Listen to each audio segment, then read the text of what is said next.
कौन पातावा पातर पातर, अरे माई कौन पातावा लिखी के संदेशा भेजबो, बेटा के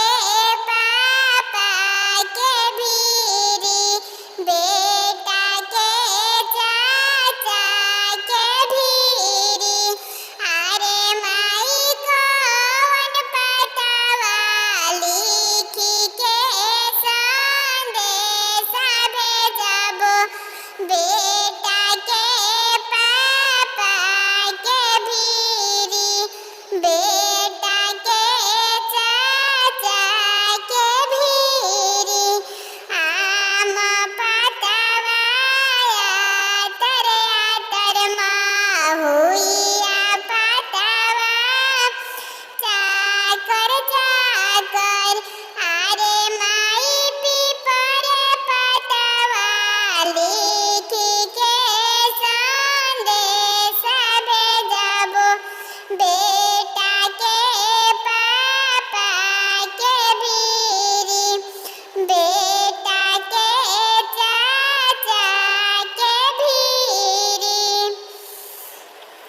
से हो पातावा पढ़ेले बेटा के पापा, पढ़ेले बेटा के चाचा, मने मने हंसे लगले, मनहि मन मुसुकिया सटले, अरे धनिया जुके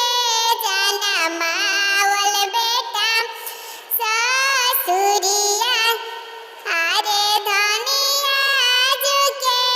जनमावल बेटा सवारत होई है, घर में पतोहिया लई है, घर आंगन भरी जाई है, अरे धनिया जके जनमावल बेटा